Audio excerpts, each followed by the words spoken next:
Welcome to another Redwall review. Today we are talking about High Rhulain. Brian Jakes, when he's giving advice to people on how to write, says you should paint pictures with words. And this certainly feels like a book that was inspired by a picture. It's about an island called the Green Isle, which is depicted here as literally having a stunning green mountain. And it's where otters lived for years under their queen, the High Rhulain, until they were conquered by wildcats. Wildcats are written ever so slightly different from other villains in the series. They don't show off that often, but when they do, they're portrayed as sort of royal, regal figures. They're never sort of members of some other evil species' horde. Another reason why this book exists is that Brian Jakes is trying to expand on the lore of otters. Hares have very much had their lore established, as many of them aspire to be in the Long Patrol group of soldiers. Badgers have their lore established through going to lead the mountain fortress of Salamandastron.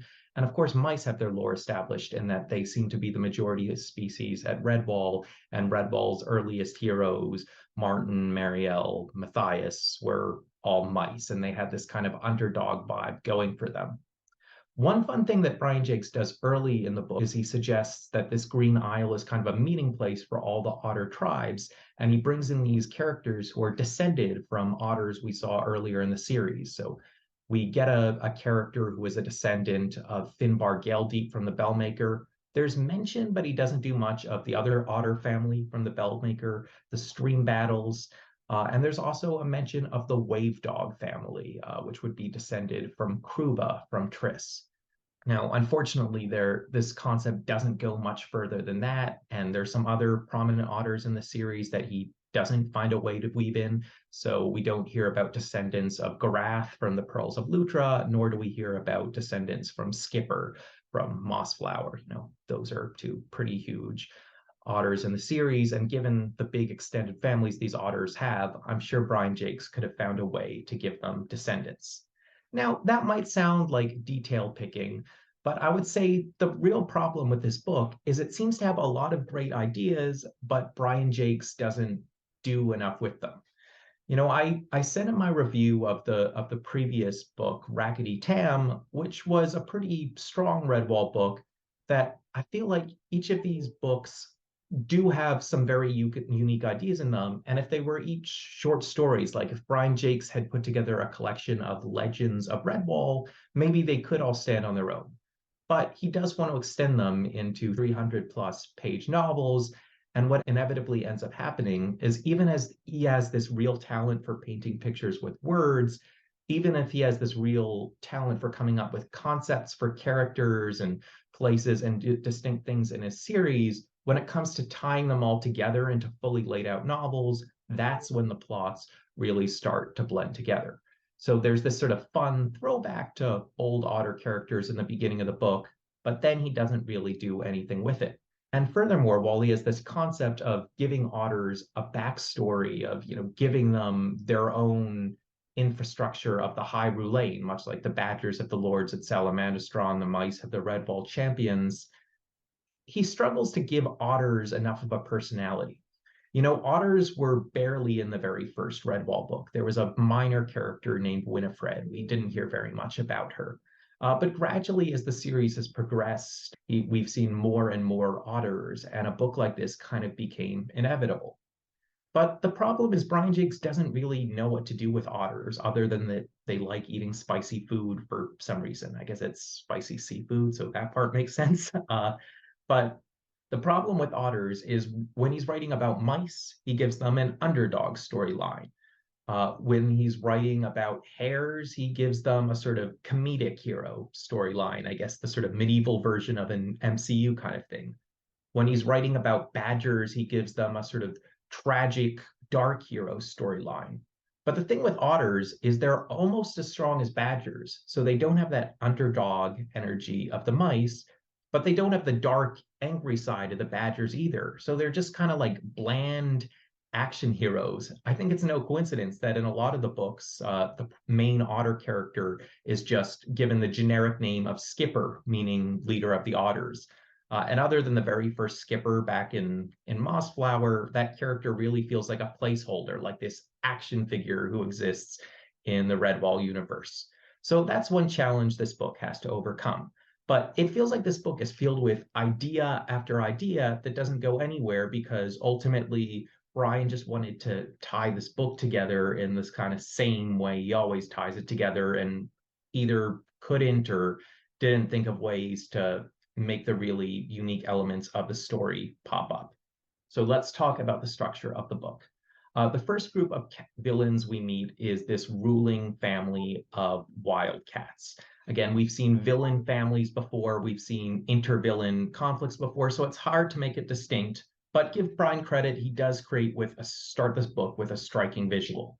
There are these two young cats, Jifra and Pitru, and is often the case in the book. It's kind of it's ambiguous. Are these children or are these young adults? I guess because they're animals, that ambiguity kind of works. But they're asked to attack this hawk who has arrived on their island by their father.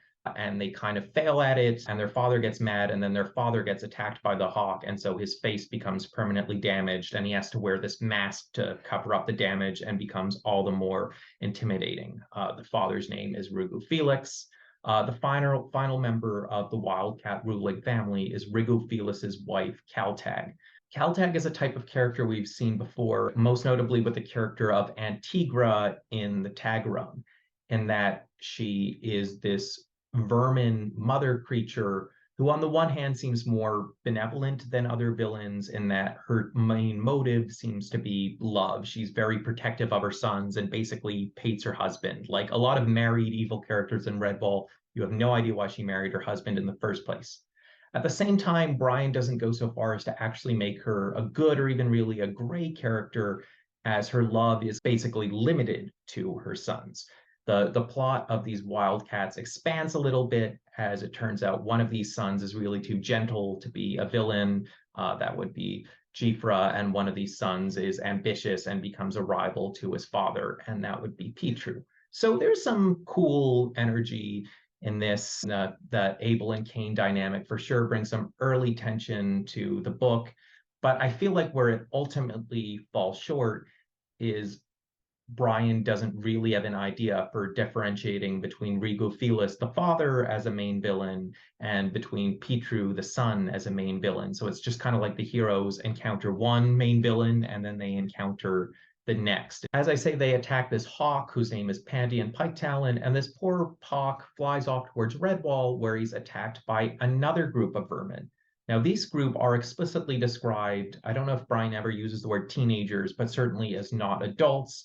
They're led by a young rat named Grofgut, and it's more like they're cosplaying as villains than are actual villains. But in this world, that is such an arbitrary difference because Grofgut, at least, is bad enough to actually harm and willingly kill creatures. So basically, they capture this hawk because evil creatures in the Redwall universe eat birds. Doesn't seem likely they're actually going to eat the hawk, but they say they're going to, and they certainly appear willing to torture and kill him to death until he is saved by a young otter from Redwall named Tyria Wildlow and her friends, Geary the squirrel, Tribsy the mole, and Brinty the mouse. There's a bit of an exchange between Brinty and Grofgut where, it's kind of implied that Brinty is going to be the next great warrior mouse of Redwall, but that's another interesting area that we will get to in a little bit. So once again, Brian has potentially created a somewhat unique imagery in this secondary villain who is a teenager. He and his gang are all portrayed as immature, like they don't really know what they're doing. But again, Brian Jakes doesn't really know what to do with this because he would have to write characters in a very sophisticated 3D way to really differentiate between teenage evil and adult evil. So he kind of actually basically forgets about these characters halfway through the book and have to sort of clumsily end their storyline. But yeah, he doesn't think of a way to, give them an ending that's any different than the darker villains. So then Tyria's story really begins. She saves this hawk, and then slightly later, a goose shows up at Redwall. So there's potential for this interesting inter-bird relationship. The hawk is kind of this stoic, solitary, benevolent, but grumpy hunting creature, whereas this goose is more of a folksy, herbivorous creature. Geese are actually a type of bird we've never seen in the universe before. Once there was a swan, which was portrayed as a hostile, animalistic creature by which I mean it wasn't anthropomorphized. It was, just sort of a force of nature bad guy. So bringing in geese was a potential innovation to the series, and the goose character Brantilis does seem to have kind of a distinct personality because he's not going to have the aggressive or spunky energy of other birds. He's kind of big but harmless. So we could have this distinct bird-based storyline. That's what the blurb of this book suggests. But what ends up happening is Pandion, the hawk, kind of sneaks into the background, even as he's always there, where Brantilis kind of gets forgotten for a while before coming in at the end and kind of redeeming his prominence. So we now have these two birds at Redwall, and Tyria has a dream seeing Martin the Warrior, like main characters in the series, and basically decides she has to go out on this quest, which means freeing the Green Isles from the rule of these evil wildcats. Along the way, she's kind of bothered by her father, who is the leader of the Redwall Otters, the skipper, and he tells her, well, it's a tradition of our tribe that only men can be skippers. Sorry, I know you're really talented, but you're just a girl. So this part just creates as weird because Redwall is largely a gender equal universe, and there are even suggestions later in the book that there have been female skippers before. The one exception to this we've seen is with the Badgers, where there is this implication that Badgers have a very gendered society, but that almost makes sense because the Badgers are different, more old-fashioned creatures than others in the series. Whereas this moment with the Otters, it feels like a glitch in Brian's memory. It's like sometimes he writes these books as truly old-fashioned medieval stories, and sometimes he sticks more rigidly to this idea that no, Redwall is revisionist history. It's like medieval times, but it is sort of gender equal, gender blind society. So it's just this kind of again underdeveloped point that he throws in, maybe twists up the story, but doesn't quite do anything to make it distinct. But again, as the book continues, the sort of distinct images continue. One of my critiques early in the series is I kind of worried the hares were all going to be the same character in every book. And one thing that's pleasantly surprised me is after, the first few hares we met seemed the same, Brian has actually introduced lots of variants of the hare persona. And in this book, he introduces a hare named Cuthbert, who, yes, he has both the sort of military chops and goofiness of a lot of previous hares, but is also quite a distinct character because he has real trauma from having his daughter be kidnapped and murdered. And he deals with this trauma by sort of unintentionally or semi-intentionally turning into different characters, dissociating, I guess you could say, and interacting with others in a kind of strange, authoritative way. And others realize the only way to unlock his potential is to sort of respect his weirdness. So he insists on calling Tyria Tilly. And after she corrects him on this, she quickly learns that in order to harness his talents and work with him to free her fellow otters from the Green Isle, she has to accept him. I guess one final fun thing in this book is Tyria basically finds out that she is destined to be the High Rhulain, so the queen of these otters who will set them free from the Green Isle. But basically, she is an egalitarian at heart. She thinks royalty is silly, so she agrees to put on the costume, but she's like, please don't call me queen, just call me by my name and hang out with me, treat me like an equal, which is a kind of fun revisiting of the original ambiguity in the series that yes, there's sort of this magic sword. You're kind of chosen by your spirit, but it's really just about your character and your bravery, and magic doesn't exist in this universe, even as it does. So there are a lot of fun ideas in this book, but it just feels like the actual plot around them doesn't match that creative energy. It's fine if this is the only Redwall book you're reading or one of only a few, you might quite like it. But if you've read the whole series and are looking for something more, it just feels like once again, Brian Jakes clearly has all this talent, all this vivid imagination. He just doesn't put it all together. And in this book, it's most frustrating because there seem to be moments where he forgets things. I said it a couple books ago with the ending of Loamheads, with the weird choice of who became the next abbot slash abbess of Redwall.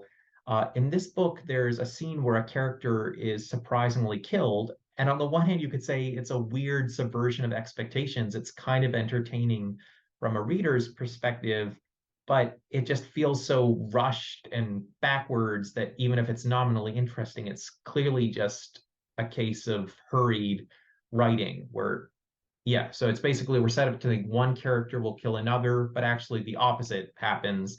And again, it doesn't feel like the opposite happens in a clever way. It feels like rather the opposite happens because Brian had forgotten about these two characters and he thinks, I don't really want to give either one of them a full storyline, so let's get rid of both of them in the most efficient way possible. And this is the only way to do that. So those are my thoughts on High Rhulain. Again, I've now read 18 books into this series, and given that they all operate under fairly similar rules, it's going to be hard at this point for me to give them good reviews. So certainly cool things about this one. I like that it has a goose. I like the character of Cuthbert the Hare. I sort of like the visuals of the Green Isle and the idea of invoking old Redwall history, even if he doesn't really commit to the bit. But yeah, if one is going to hold this book to a higher standard of what it could be with all those creative ideas, kind of a disappointment. So let me know your thoughts on this one in the comments below. And I will be back at some point with a review of the next book in the series, Eulalia.